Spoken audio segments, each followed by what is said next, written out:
Morning television has always sold itself as the calm before the storm, soft lighting, polished smiles, and the promise that everything outside your door can wait until you've had your coffee. It's where the nation comes not for conflict, but for comfort. But what happens when that carefully rehearsed calm collides with a guest who refuses to play along? What happens when the polite rituals of daytime TV meet an energy too sharp, too unapologetic, to be contained by cue cards and commercial breaks? That's exactly what unfolded on Good Morning America, when Spencer, the network's golden voice of composure, found herself across from one of the most polarizing women alive. What began as a picture-perfect interview under warm studio lights quickly unraveled into something raw and unforgettable. With every clipped answer, every cutting smile, the tension grew thicker until it felt less like morning TV and more like a powder keg waiting for a spark. Today, we're revisiting that moment, the exchange that started with sunshine and ended with storm clouds, a showdown that pushed Spencer's patience to its breaking point and left walking off the stage in tears. The Good Morning America studio looked exactly the way millions of viewers expected to each morning. The lights were golden and soft, flooding the set with a warmth that felt like sunrise itself. Camera cranes glided across the floor in smooth arcs, their movements as rehearsed and graceful as a ballet. A soft haze clung to the backdrop, turning the space into something less like a studio and more like a postcard of Manhattan mornings. At the center of it all sat Spencer. In a tailored yellow suit, posture tall and elegant, she radiated the effortless composure that made her a fixture of American mornings. Her smile wasn't just warm. It was steady, practiced, the kind of expression that made viewers trust the day would behave. She adjusted her cards on the desk as the band's opening sting faded and the studio audience broke into applause. The chyron appeared on screen, purpose, privacy, and power. His voice glided into the air, bright but gentle. "Good morning, everybody. Our next guest is a philanthropist, a producer, a best-selling author is here." From the wings, entered like an arrival scripted for maximum effect. A cream blouse and navy pencil skirt framed her silhouette, her hair styled into perfect looseness, a subtle diamond flash catching at her wrist. She crossed the studio with the precision of choreography, settling gracefully into the velvet chair opposite. One leg crossed over the other as though she'd rehearsed the gesture in advance. "Thanks for having me," said, her smile polite, practiced, but already faintly cool. Her eyes swept the studio, not wide-eyed or impressed, but calculating, as though she were taking in the angles of a courtroom. The applause died down. Still composed, leaned in with her first question, the one meant to set the tone. "So many people were moved by your recent work around mental health advocacy," she said. "For viewers at home who might be struggling, what concrete tools have helped you most?" Smile shifted. It was still there but colder now, like porcelain. "Well, I think people expect tips and tricks as though we're doing a lifestyle segment," she replied evenly. "But healing is larger than that. It's about voice, autonomy, boundaries." She pronounced that last word with care, letting it hang in the air like a polished stone. "When you understand those, you don't need tools," she added. "You need alignment." Nodded thoughtfully, but the faintest ripple passed through the audience. They didn't know it yet, but they had just witnessed the first crack in the interview's glossy surface. Shifted seamlessly, her voice steady, her smile still intact. "Let's talk about purpose then. You and Prince Harry have launched several initiatives, scholarships, veteran support, digital well-being. Which program has surprised you most with its impact?" For a moment sat silent, weighing the question as though it required a court ruling. Then she tilted her head, the corners of her lips lifting just slightly. "All of them," she said finally. "But to be transparent, I don't measure impact in headlines or applause. I measure it in the energy we've shifted. People can feel when systems are being asked to evolve." The phrasing was elegant, rehearsed, but the answer hovered above the question, never touching it directly. nodded, gracious as ever, though her eyes flickered with subtle persistence. Results can be hard to quantify in the short term, she offered. Still, is there a story you carry with you? Someone who reached out, a change you could see? The audience leaned forward, expecting warmth, expecting a moment of connection. Instead, lashes lowered, her expression cooling. There are many, she said softly, but I tend not to share them on cue. A pause stretched, then she added almost sweetly, privacy, remember. The cameraman's fingers tightened on the focus ring, catching the flicker of surprise that crossed his face. Still, the host's smile didn't waver. Completely fair, she replied with practiced calm. Let's turn to craft then. You've moved from acting to producing and hosting. What creative muscles are you using now that you didn't on set? His laugh was soft, but it carried the faintest edge. That assumes acting didn't require leadership, she said. It did. I've always captained my space. The difference now is that people notice. The words fell like a perfectly aimed dart, polite on the surface, but sharp underneath. From the risers, a ripple passed through the audience again. Some nodded, impressed. Others exchanged uneasy glances, kept her posture unshaken, but in the air between them, a thin wire was beginning to hum. With the grace of a seasoned host, shifted the tone, her voice carrying a hint of warmth. You've spoken about authorship of your narrative. Many women find that empowering, especially those balancing work and motherhood. What does a typical morning look like in your home? The question landed like an invitation, a chance for her to humanize herself, to share something small and grounding. A story about breakfast with the kids, maybe, or a simple ritual before the day begins. The audience leaned in, ready for intimacy, but only gave a laugh, perfectly pitched yet cool at the edges. We don't do typical in my home. I'm not sure moms need another celebrity pretending we all make dinosaur pancakes before yoga. I have a staff. I have structure. I have help because I create big things, and I'm comfortable saying that. The words lingered in the air, heavier than expected. Somewhere behind camera 2, a producer mouthed, "Wow," before scribbling a frantic note on their clipboard. Unbothered nodded gently.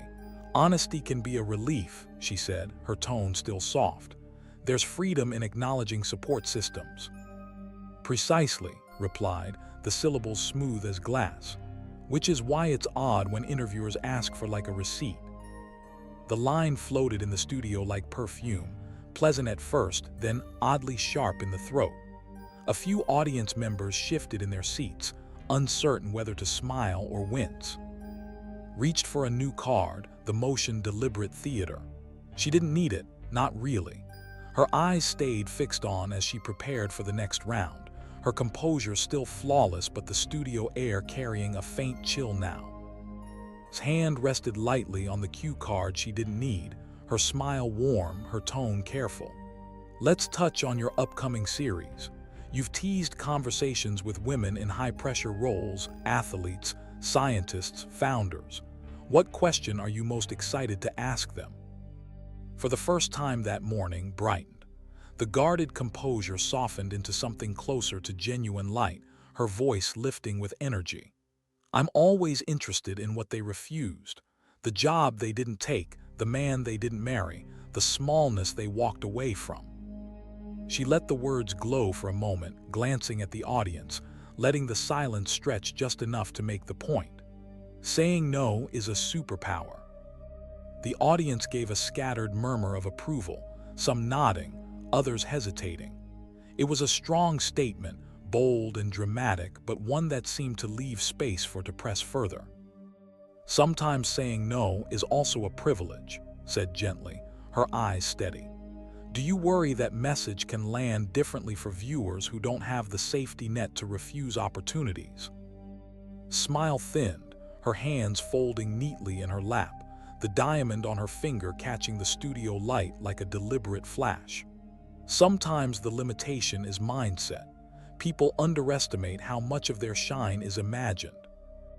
On the studio monitors, everything looked perfect, two elegant women, both poised, both framed by golden light.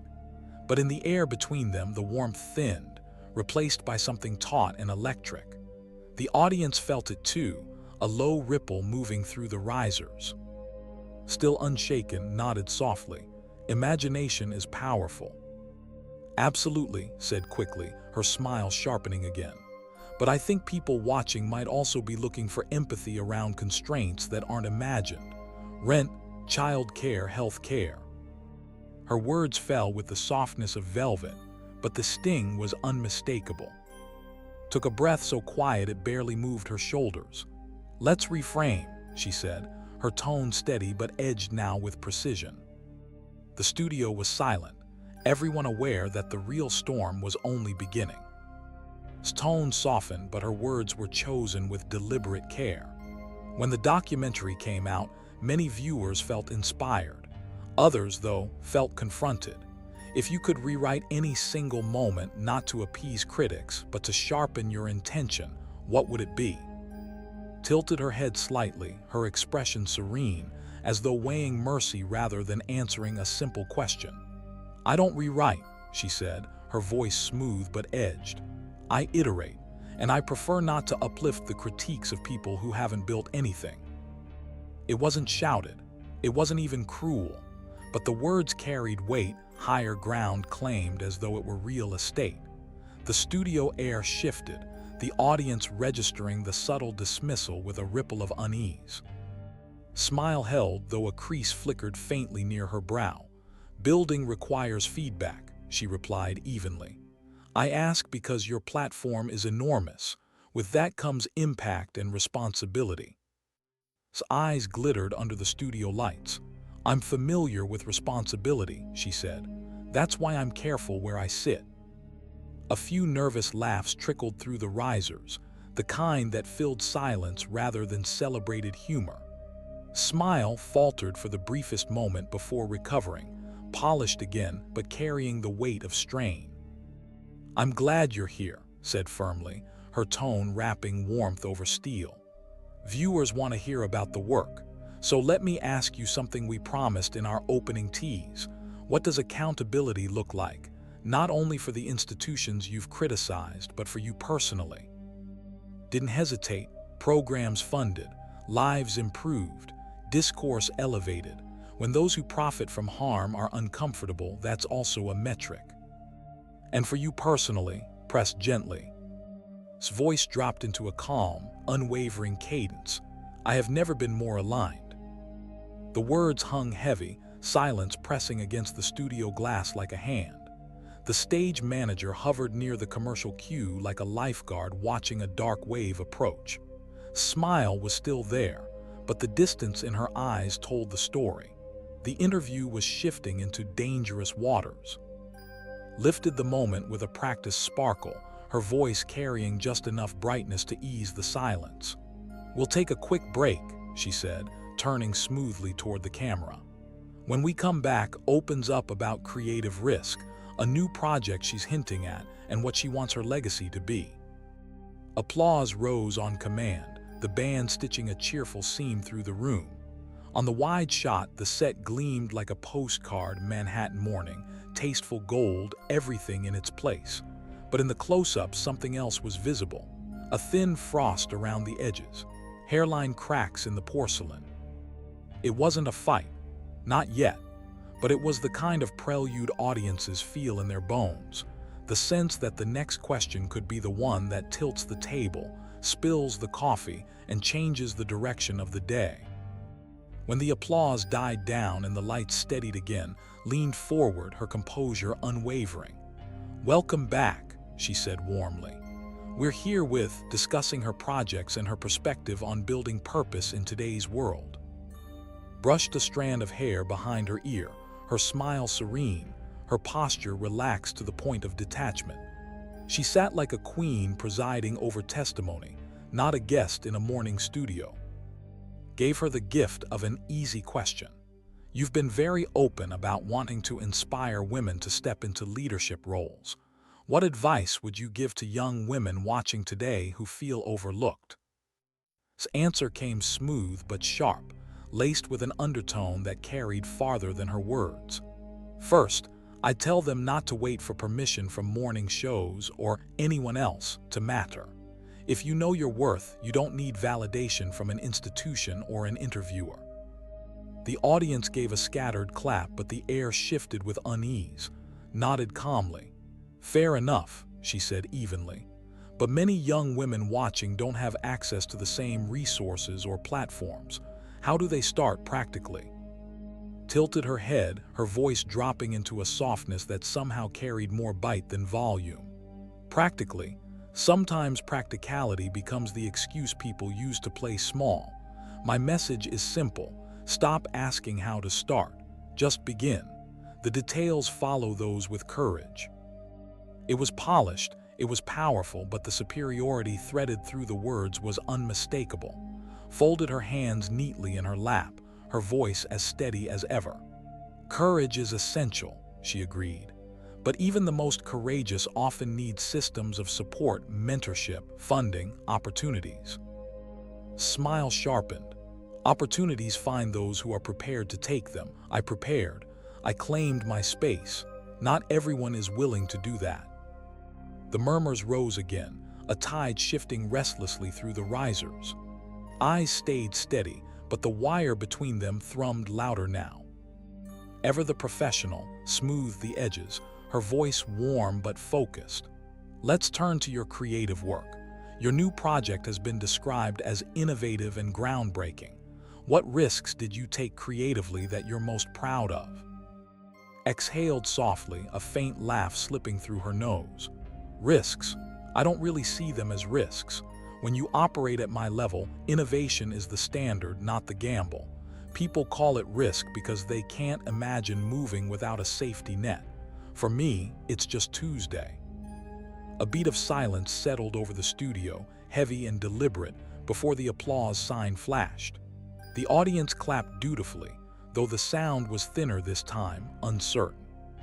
His eyes softened, her smile unwavering, though the tension in her jaw betrayed the faintest flicker of strain. I admire that confidence, she said gently. Still, I think risk resonates with people because it reflects vulnerability. Do you think showing more vulnerability could make your message even stronger? His eyebrows arched, subtle but sharp. I think I've been vulnerable enough for a lifetime. And honestly, the world doesn't need another woman crying on cue to prove she's human. We've evolved past that. The words cut like glass, cool and deliberate. Gasps scattered across the risers, some audience members stiffening in their seats. His composure held, though her smile no longer touched her eyes. Well, said softly, measured. Many viewers might feel that vulnerability is what connects us most deeply. Leaned forward, her voice dripping certainty. Connection isn't built on weakness, it's built on power. If people want, they can look to their neighbor. I didn't come here to be relatable.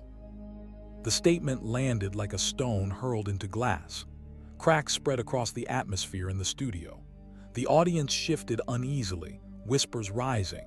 Tilted her head just slightly, her calm still intact, but thinner now, stretched over steel. I think many would argue that, and power aren't opposites, she replied evenly. That sometimes the strongest thing you can do is show people they're not alone. Smile sharpened, her voice quick and cutting. And sometimes the strongest thing you can do is remind them they don't need you. The silence that followed was heavier than applause, heavier even than disapproval. It was the silence of a room watching two women circle closer to the breaking point. Inhaled quietly, steadying her rhythm, her voice warm again as she shifted to safer ground. Let's move to family life. Balancing career and family is something so many women wrestle with. How do you navigate that balance? Laughed lightly, the sound polished but edged with dismissal. Balance is a myth. Let's stop pretending otherwise. My children know I'm building something historic, and one day they'll thank me for it. I don't need to perform domestic normalcy for anyone's comfort. A hush rippled through the studio. The words, framed with certainty, cut differently than may have intended. Smile softened, but her eyes cooled just slightly. Many mothers watching might feel torn hearing that, she said gently. They may not have the luxury of choosing between normalcy and ambition. Gave a small, elegant shrug. Then maybe ambition isn't for everyone. The audience gasped, a ripple of disapproval buzzing audibly through the crowd. For the first time, the warmth in the risers turned cold. His breath deepened, her voice still calm but firmer now, carrying quiet weight. Ambition takes many forms. For some women, raising their families is ambition. It's just expressed differently. Waved a manicured hand as though brushing away a thought too trivial to linger on. Yes, I suppose that's the comforting narrative, but it's not one I subscribe to. Some of us are destined for more. The words floated in the air like smoke, elegant yet suffocating. The audience sat in stunned silence. Jaw tightened ever so slightly, though her smile remained fixed. Well, she said slowly, her voice firm but even, destiny has many definitions. We'll let the viewers decide which ones inspire them. The band queued up a bright transition to commercial, but the mood on set had shifted entirely. What began as a graceful exchange now felt brittle, every word sharp enough to cut. When the cameras rolled again, the applause returned on cue, but the sound was subdued, thinner, restrained, as though the audience too sensed the storm building. Poised as ever, smiled through the tension, her hands folded neatly on the desk. Welcome back to Good Morning America. We're here with discussing her projects, her advocacy, and her outlook on leadership. Leaned back in her chair, one hand brushing a lock of hair from her shoulder, the other draped casually across the armrest. Her expression was serene, almost smug, as though the entire morning had been hers to command. Yes, she said softly, her voice steady. Though I do sometimes wonder if people are ready for leadership in its truest form. It requires listening to someone who refuses to dilute herself for approval. The statement landed like a gauntlet. A murmur fluttered through the audience, kept her composure, though her shoulders stiffened ever so slightly. That's certainly one perspective, she replied gently. But leadership can also mean meeting people where they are, helping them feel included. His eyes sharpened, her smile tightening into something pointed. Inclusion doesn't mean lowering yourself to the least common denominator. It means pulling people upward to where you already stand. The silence that followed was heavy. On the monitors, everything still looked golden and polished, but in the studio air, the wire between them vibrated with strain. Smile didn't waver, though her throat tightened as she shifted her cards, glancing briefly toward the audience before returning her gaze to. Her tone was careful, measured, but firmer now. Let's talk about the documentary you released last year. It received praise but also criticism. Some viewers felt it was more about image than substance. How do you respond to that? Smile thinned instantly, irritation flashing in her eyes. I respond by reminding people that producing a global documentary while raising 2 children is substance enough. If critics can't see that, perhaps it's because they've never achieved anything comparable. Gasps cut through the studio. The audience shifted uncomfortably, whispers buzzing like static. His posture remained elegant, though a crease deepened between her brows. Many would say raising children and balancing work is an achievement in itself, regardless of scale, she offered softly. Of course, replied, her voice still smooth but laced with condescension. But there's a difference between juggling daily errands and shaping global conversations. I operate on a different level. The murmurs grew louder, rippling restlessly through the risers. Leaned forward slightly, her voice still gentle but edged with quiet steel. Some might say statements like that risk alienating people who could otherwise be inspired by your story. Do you worry about that? Tilted her head, her smile cool as ice. Not particularly. If someone is alienated by ambition, then perhaps they were never meant to be inspired in the first place. This time there was no applause, only silence. steadied her tone, keeping her composure as she tried again. You've spoken often about empowerment for the everyday women balancing multiple roles, career, family, personal growth. What's your message to her? Didn't hesitate. Her voice was smooth, steady, and edged with certainty. My message is, stop thinking of yourself as everyday. Stop glorifying struggle as though it's noble. Elevate. Demand more. Expect more. Don't be content with mediocrity. The word mediocrity rang in the air like a slap. The audience stirred restlessly, some whispering, others stiffening. On camera, everything still looked composed, but in the studio, the energy was shifting, warm admiration giving way to unease. His hands tightened around her cards, though her voice remained calm. Struggle can be noble, she said carefully. Many viewers watching right now may feel dismissed by that word. Do you think there's room for honoring resilience as well as ambition? Waved a hand dismissively, her smile cool and unbothered. Resilience is just survival with branding. What matters is transformation. I'm not here to celebrate people for enduring. I'm here to show them how to transcend. Gasps rippled audibly through the audience. A woman in the front row shook her head, the disapproval unmistakable. His lips pressed together tightly before she released them into a polite but pointed smile. Transformation takes many forms, she replied evenly. Sometimes it's as simple as providing for your family. Sometimes it's leading a classroom or working 2 jobs or being present for loved ones. His reply was quick, sharp, dismissive, and sometimes that's just settling. The audience reacted immediately. Some gasped. Others booed softly. What had been subtle tension was now palpable, suffocating. The studio no longer felt like a polite morning show, it felt like a battlefield, and everyone could sense it. His poise faltered for the first time, her lashes lowering as she drew in a slow breath. When she lifted her eyes again, they were steady, but her tone carried more iron beneath the velvet. You know, I think it's important to recognize that viewers tuning in right now are working incredibly hard under circumstances very different from yours. They don't all have staff, resources, or platforms. Crossed her legs with elegant precision, her diamond ring catching the light like a deliberate spark. And maybe that's why they're tuning in, to learn from someone who has transcended those limitations. The arrogance in the delivery was unmistakable.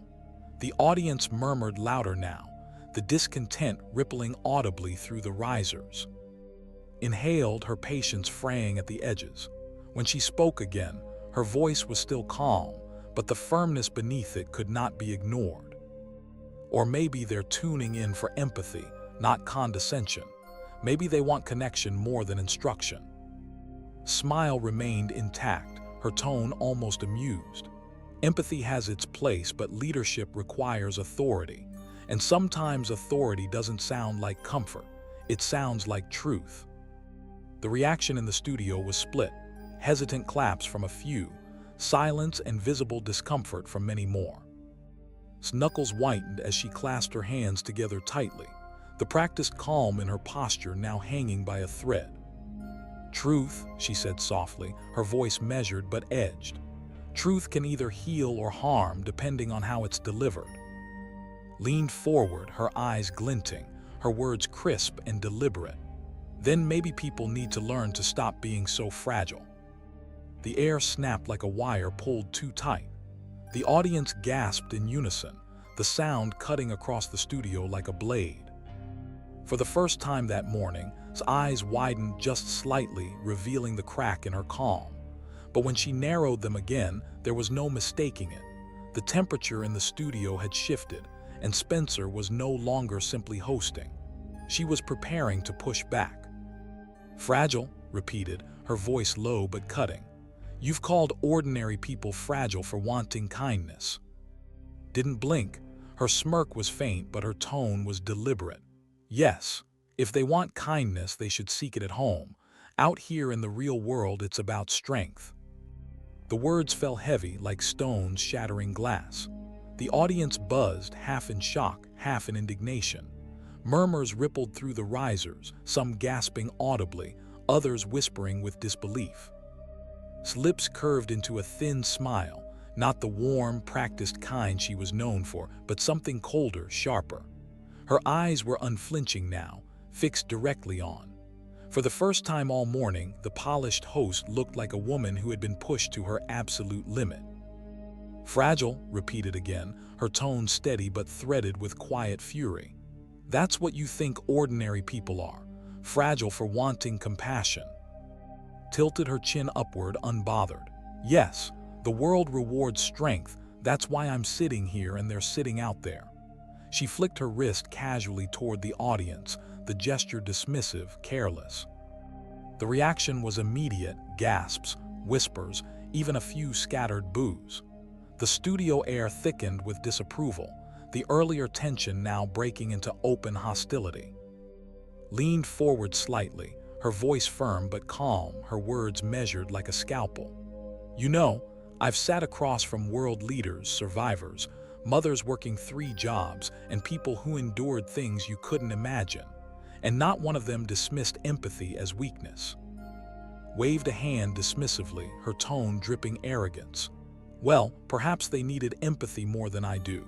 I've evolved past it." The final thread of composure snapped, not in anger but in clarity. Her inhale was sharp, her eyes narrowing, her voice sharpening like glass. "Evolved past it," she said, the words slicing through the studio. "You sit here acting like the world owes you reverence because you married into a title. But let's be clear, titles don't build character. Work does. Respect does. And frankly, your answers this morning have shown none of it." The audience erupted in applause, their pent-up frustration spilling into cheers. For the first time, Smile faltered. The applause roared through the studio, rolling over like a wave. Her smile wavered, her eyes darting nervously toward the crowd. She shifted in her seat, the polish cracking just enough to reveal the tension underneath. "I don't think you understand," she began, her voice trembling slightly. "No," cut in, her voice rising for the first time all morning, sharp and unyielding. "I understand perfectly. You've come onto this stage acting like a spoiled child, dismissing every question as beneath you. You've looked down on ordinary people as if their lives are insignificant compared to yours, and you've made it painfully clear that the only thing you value is the reflection of your own voice." The audience erupted again, louder this time, clapping and cheering as though finally released from restraint. His face flushed crimson. She shifted again, fumbling with the edge of her notes, her composure unraveling visibly. "That's not fair," she snapped, her voice cracking. "It's more than fair," shot back, her tone sharp as steel. "Because this show isn't about stroking egos, it's about connecting with people. And what you've done is insult them, our viewers, our audience, and frankly, every woman who's worked hard without leaning on a husband's title to stay relevant." The studio gasped, then erupted once more into applause, the sound thunderous now. Some audience members were on their feet, clapping with the kind of energy usually reserved for standing ovations. His eyes shimmered with tears, her jaw tightening as she fought to steady her voice. "How dare you?" she whispered, the words shaking. "I've sacrificed." Leaned in, her tone no longer velvet but razor sharp. "Sacrifice. Sacrifice is the mother skipping meals to feed her kids. Sacrifice is the nurse pulling double shifts. Sacrifice is the teacher buying supplies with her own paycheck. Sacrifice is not walking away from a palace with Netflix deals and then crying about privacy. Don't you dare call that sacrifice." The audience roared, clapping and cheering, their frustration transformed into approval for his words. Tears spilled over now, streaking down her carefully applied makeup. The balance of power in the studio had shifted completely. Tears streaked down her cheeks, her voice trembling as she fumbled with her microphone. "I don't have to sit here and be attacked like this," she said, standing abruptly.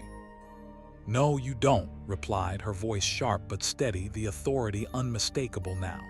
"Because this interview is over, you are excused." The words landed like a gavel. Security stepped discreetly forward but was already moving. She clutched her notes in one hand, swiping at her face with the other, her heels striking the floor with sharp, echoing clicks. The studio watched in silence as she stormed off stage, her retreating figure caught in every camera angle. The doors closed behind her, leaving the set frozen in a suspended moment. Then all eyes turned back to. She sat tall, unflinching, her hands folded neatly on the desk. When she finally spoke, her voice was steady, resonant, and resolute. "Here on Good Morning America," she said, "we believe in respect. Respect for our viewers, our audience, and every story we share. And when that respect is broken, we stand for the people who tune in every morning, not for entitlement." The crowd erupted in thunderous applause, the sound shaking the walls. The band struck up a triumphant note as the cameras pulled wide, the set buzzing with energy unlike anything the morning show had seen before. What had begun as a polished conversation ended in chaos, walking out in tears, Spencer standing her ground, and daytime television forever marked by one of its most unforgettable showdowns. The studio was still buzzing long after the cameras cut to commercial. Viewers across the country had just witnessed something rare, a live interview that unraveled in real time, exposing not just tension between two women but a collision of values. Left in tears, her composure shattered. Spencer remained seated, unflinching, her voice carrying the weight of the audience behind her. Daytime television has seen plenty of awkward moments, but rarely does it see a clash so raw, so unfiltered, that it leaves the nation divided. Was Spencer right to finally call out, or did the confrontation cross a line? What's certain is this: the calm, golden set of Good Morning America became the stage for one of its most explosive moments ever, a showdown that will be replayed, debated, and remembered for years. So what do you think? Did it go too far, or was it the truth that needed to be said? Let me know your thoughts in the comments below. And before you go, don't forget to hit that like button, subscribe to the channel, and turn on notifications, because the next clash we uncover might just be even bigger than this one.